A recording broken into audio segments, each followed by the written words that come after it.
예수께서는 올리브 산으로 가셨다.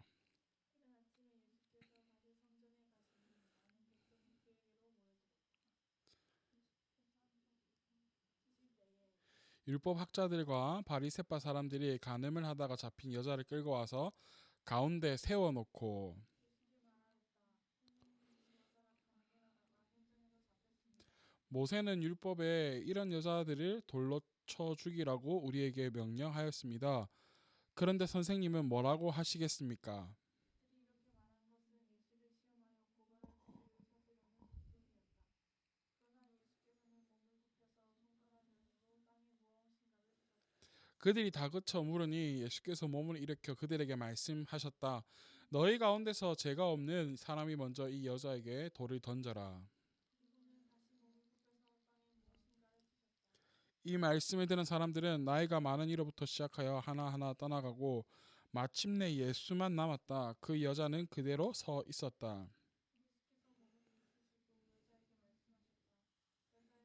여자여, 사람들은 어디에 있느냐? 너를 정죄한 사람이 한 사람도 없느냐? 봤지? 여자가 대답하였다. 주님, 한 사람도 없습니다. 예수께서 말씀하셨다. 나도 너를 정죄하지 않는다. 가서 이제부터 다시는 죄를 짓지 말아라. 아멘. 오늘 제목은 시선을 옮기는 사랑이라는 제목으로 말씀 함께 나누고자 해요. 우리 금요일까지 해서 금요일 날 우리 니고데모가 이전에는 처음 예수님께 찾아왔을 때에는 예수님께서 하시는 말씀을 알아듣지 못하고 어떻게 보면 어리석고 깨닫지 못하는 사람이었다라면 7장에서 만나본 니고데모는 어떤 사람 어떻게 변했냐면 사람들이 예수님을 핍박하려고 하고 예수님을 잡으려고 하는 그들에게 오히려 예수님을 대변하는 자로 바뀌어진 니고데모의 모습을 우리가 보았어요. 그렇다면 오늘은 어떤 예수님의 모습을 통해 우리가 은혜 받을지 우리가 또 기대하고 나아갔으면 좋겠습니다.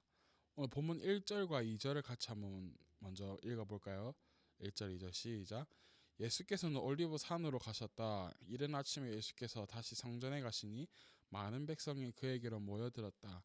예수께서 앉아서 그들을 가르치실 때 여기 1절에 보니까 올리브 산으로 갔다라는 말이 나오죠. 그죠?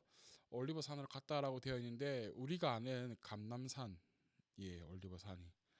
베다니와도 가까운 곳이기도 하고 이 베다니에 그 예수님께서 사랑하셨던 나사로 그리고 마르다 마리아가 있는 곳이기도 하죠.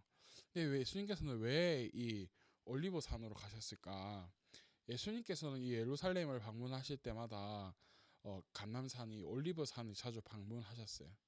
여기에서 머무시면서 혼자만의 시간을 가지기도 하시고 또 혼자만의 시간을 통해서 이곳에서 기도하시면서 자기 자신을 정돈하는 시간을 가졌다라는 거예요. 우리 그런 의미에서 누가복음을 한번 찾아볼까요? 누가복음 21장 37절 한번 찾아봅시다. 예수께서는 낮에는 성전에서 가르치시고 밤에는 나와서 올리브 산이라고 하는 산에서 지내셨다. 그렇죠? 예수님께서 낮에는 성전에서 가르치시지만 밤에는 나와서 올리브 산에 머무시면서 그냥 그곳에서 주무셨을 수도 있겠지만 그곳에서 자기만의 시간을 가지면서 자기를 정돈하시는 그런 예수님의 모습이에요. 또 22장으로 넘어갈까요? 누가복음 22장 39절에서 40절이에요. 읽어볼까요? 누가복음 22장 39절에서 40절 시작.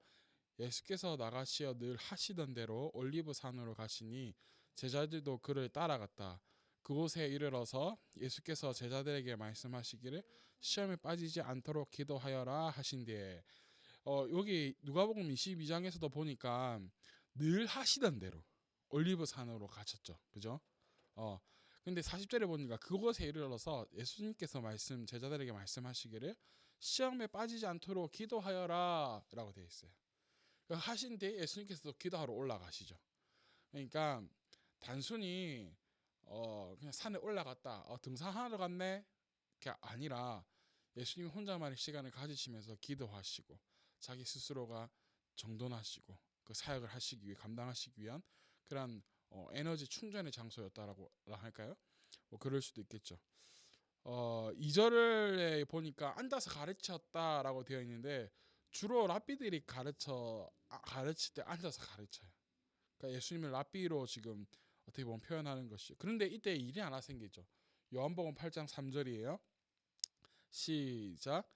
율법 학자들과 바리새파 사람들이 간음을 하다가 잡힌 여자를 끌고 와서 가운데 세워놓고 일이 하나 생겼는데 어떤 일이 생겼냐면 간음을 하다가 잡힌 여자를 끌고 온 거예요. 오늘 본문에. 그런데 이 여자를 어떻게 하냐면 가운데 세워놓았죠. 그죠? 수많은 이들이 보고 있는 그들 속에 지금 세워진 거예요. 이미 이 여자는 간음에서 붙잡혀 와서 이제는 시험을 판단을 받아야 될 텐데 판단을 받기 이전에 이미 엄청난 수치를 지금 당하고 있어요. 모욕을 당하고 있고, 그죠? 자, 4절부터 6절까지도 한번 읽어볼까요? 시작. 예수께 말하였다. 선생님, 이 여자가 간음을 하다가 현장에서 잡혔습니다. 모세는 율법에 이런 여자들을 돌로 쳐 죽이라고 우리에게 명령하였습니다. 그런데 선생님은 뭐라고 하시겠습니까? 그들이 이렇게 말한 것은 예수를 시험하여 고발할 구실을 찾으려는 속셈이었다. 그러나 예수께서는 몸을 굽혀서 손가락으로 땅에 무언가를 쓰셨다. 간음을 하다가 잡혔어요. 엄청난 잘못을 지금 했어요. 범했어요. 이 여자는 이미 용서받지 못할 이 상황이에요. 그죠? 유대인들에게 있어서는 결혼이 굉장히 중요해요. 우리 결혼 예식을 법도 보면 유대인들이 얼마나 이 결혼에 대해서 중요하게 생각하는지 알 수 있어요. 그런데 이러한 여자를 지금 잡아와서 모욕을 당하도록 만들고 예수님께 데려왔어요. 5절에 보니까 모세 율법에는 이러한 여자를 돌로 쳐 죽이라고 우리에게 명했는데 예수님께서는 뭐라고 지금 하시겠습니까? 라고 하면서 예수님의 어려움에 지금 빠뜨려요. 여자를 살려야 그래도 불쌍하지 않냐. 여자를 살려두면 율법을 지키지 않는, 율법을 어긴 것이 되는 것이고, 그렇다고 해서 율법을 지키면 로마에 지금 지배 아래있기 때문에 로마의 법을 어기는 것이 되는 거예요. 양쪽 다 어떻게 선택할 수 없는 그러한 공경에 지금 빠뜨리는 거죠. 그러니까 이들은 예수님을 믿기 위함에 전혀 마음이 없는 것이죠. 그죠? 여자의 간음에 대한 문제를 해결하기 위해서 예수님 앞에 이 여자를 데리고 온 게 아니에요. 바로 예수님을 시험하기 위해서 이 여자를 데리고 왔어요. 율법의 나름대로 전문가라고 하는 이 사람들이 이 여인을 예수님을 공경에 빠뜨리기 위한 무엇으로 사용하는 도구로 사용하는 거예요. 이 여자와 나는 달라. 이 간음한 여인과는 나는 달라라고 하면서 이 여인을 가운데 사람들 앞에 세워놓고 모욕당하게 하고 예수님을 시험코자 하는 이 사람들, 세상 사람들의 모습이에요. 자기는 다 잘났다고, 자기는 더 깨끗하다라고 하는 사람들. 정치인들이 다 그렇지 않나요? 서로 비방하는데 까놓고 보면 자기네들 다 더러운 것은 다 하고, 세상 사람들의 모습이에요. 그런데 이때 예수님께서 뭐라고 말씀하시지 않으세요? 대꾸하지 않으시죠? 어떻게 하신지 아세요? 예수님께서는 6절에 보니까 가만히 몸을 굽혀서 손가락으로 땅에 무언가를 쓰시죠. 그러니까 이들의 속셈을 아는 거예요. 예수님을 고발하려고 하는, 예수님을 잡으려고 하는, 그러니까 어떻게 예수님께서 치면 처받을 준비가 된 사람들, 그러니까 싸우고자 하면 싸움이 준비된 자들이라는 거예요. 근데 예수님께서는 뭐라 말씀하지 않으시고 땅에 손가락으로 무언가를 쓰셨다고 말하고 있어요. 성경에 뭐라고 쓴지는 알 수 없어요. 뭐 어떤 사람들은 그 사람들의 모든 것을 알고 계시기 때문에 사람들의 뭐 제명을 썼다라고 하는 사람들도 있고 여러 가지겠지만 뭐라고 쓴지는 우리가 알 수는 없어요. 고발하려고 눈이 시뻘개진 사람들과 예수님은 다툼을 하지 않으셨어요. 만약 제가 예수님이었다면 다툼을 했을 것 같아요. 말싸움이 일어났을 것 같아요. 근데 예수님은 그 싸움을 피하시죠. 자, 여기에서 중요한 부분이 하나 있어요. 예수님의 이런 지혜를 또 본받아야겠지만 여기서 중요한 게 무엇이냐면 여기 오늘 은혜가 있는데 바로 장면의 전환으로 인하여서 간음한 여인에게서 사람들의 시선을 돌이키세요. 누구에게로 돌이키냐면 자기 자신에게로 사람들의 시선을 돌이키세요. 엄청난 모욕을 당하는 이 여인에게 모든 시선이 가 있던 눈이 이제는 누구에게 집중되어지냐면 예수님께로 집중되어져요.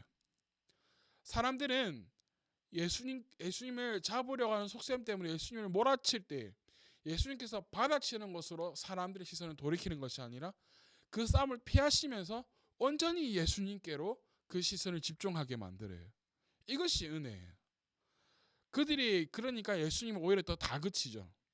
우리 7절부터 9절까지도 한번 읽어볼까요? 시작. 그들이 다그쳐 물으니 예수님께서 몸을 일으켜 그들에게 말씀하셨다. 너희 가운데서 죄가 없는 사람이 먼저 이 여자에게 돌을 던져라. 그리고는 다시 몸을 굽혀서 땅에 무언가를 쓰셨다. 이 말씀을 들은 사람들은 나이가 많은 이로부터 시작하여 하나하나 떠나가고 마침내 예수만 남았다. 그 여자는 그대로 서 있었다. 여인을 예수님을 공경에 빠뜨리기 위한 도구로 사용하는 이 율법의 전문가라고 하는 사람들에게 오히려 반문하시죠. 질문하세요.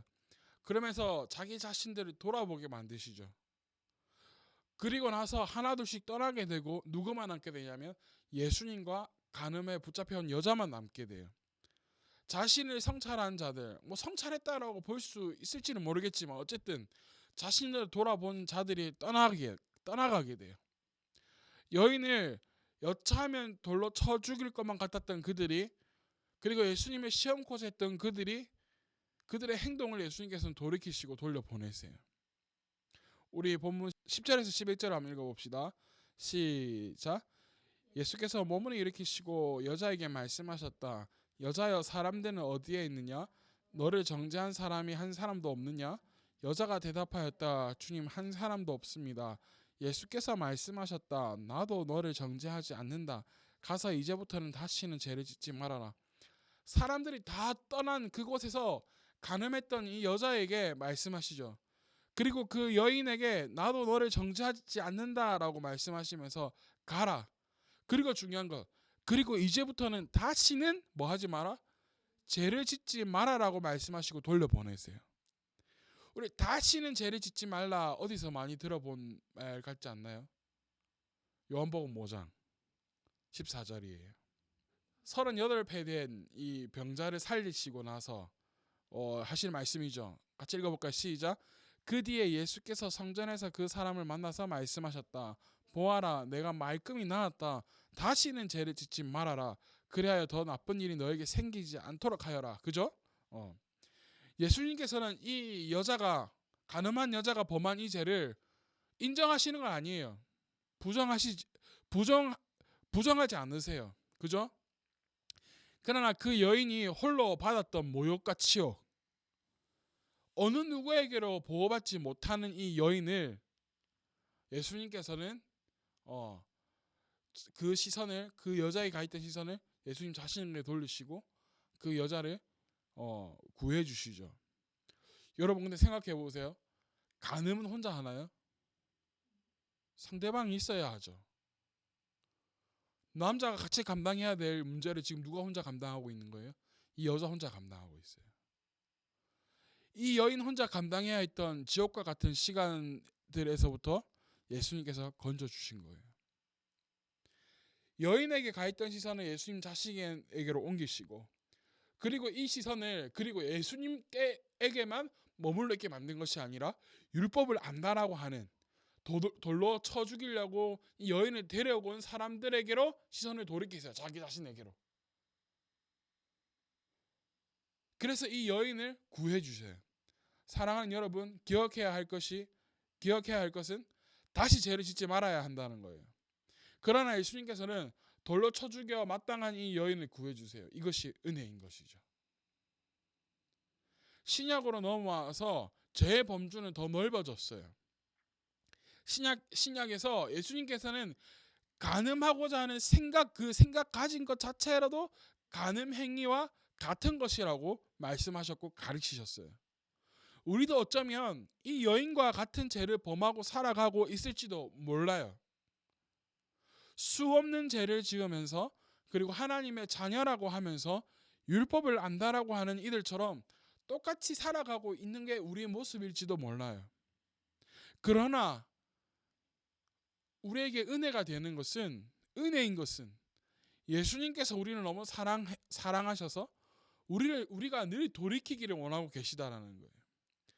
돌이켜서 돌아올 때에 맞아주시고 다시금 하나님의 자녀로 세워주신다라는 거예요. 그 하나님의 사랑 앞에 우리가 무릎을 꿇고 나아가는 여러분들이 되어지기를 축복합니다. 아멘. 신약에 또 한 본문이 있죠. 그 작은 아들 돌아온 탕자 그 비유가 있죠. 살아 생전에 이 유대인의 간습 이 문화에서는 살아 생전에 아버지에게 자신의 분깃을 요구하는 것 자체가 뭐라고 해야 될까요? 그 폐륜이라고 할까요? 그런 거예요. 그런데 이 둘째 아들이 자기 아버지에게 자기의 그 아버지가 죽으면 받을 나의 몫을 달라라고 폐륜을 저지르요. 그리고 그 받은 몫으로 떠나죠. 타국 땅으로 가서 허비하죠. 탕진합니다. 그리고 돼지들이 먹는 쥐염 열매를 먹기까지 엄청나게 탕진하고 모습이 피폐해졌어요.